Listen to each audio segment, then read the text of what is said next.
The video game industry is worth over 115 billion US dollars. It is also expected to be worth over 300 billion in 2026.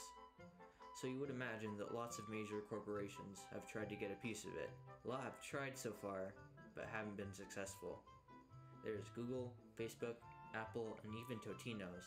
I'm doing exactly what I should be doing. This is the 100 Thieves Totino's Fortnite training room. Fun fact, the last time a big corporation made a successful product in the gaming market was when Microsoft made the Xbox back in 2001, almost 20 years ago. Big companies have tried and tried, but none have failed so hard as Amazon Game Studios. Today in this video, we're going to be discussing why Amazon Game Studios continues to fail. Basically, this is just a rundown of Jason Schreier's and Priya Anand's article, where they interviewed developers with my own thoughts added to it. What better place to start with than Crucible? Crucible was Amazon's first attempt at a free-to-play multiplayer game. Usually games like these, when successful, make droves of money. Unfortunately, Crucible did not meet any success when it was released back in 2020. In fact, it performed so badly that the developers put it back into beta to where it was eventually shut down. Amazon has also sunk over $500 million into its game studios, so you can imagine somebody paid the price for this. Why did this happen though? Do you think putting nearly $500 million into something might make it good eventually, right? Well, no, but we'll get back to that in a minute. First, let's meet the man responsible for Amazon Game Studios' failure, introducing Mike Forzini. Mike Forzini was hired 8 years ago by Amazon to start up Amazon Game Studios. Thing is that Mike is a businessman, a very good one in fact, but not a game developer. In fact, he had not had any experience in games whatsoever. Mike gets a massive $500 million check and is told to go make us money. He starts to hire lots of talent from lots of different places. Mike gives them a ton of money to start working on a game that'll make them lots of money. Thing is that this is all he cared about. There are reports that he wouldn't listen to any advice given to him by people that were more experienced. At the same time, he would say that every game they released would have to be a billion-dollar franchise. There are very few billion-dollar franchises, and Crucible isn't one of them. He would also read an article somewhere that X game was making lots of money that month and insisted they make something similar to it. This led to Nova, a League of Legends clone, and Intensity, a Fortnite clone, both of which were cancelled before release. This is what many companies trying to capitalize on the gaming market always seem to do.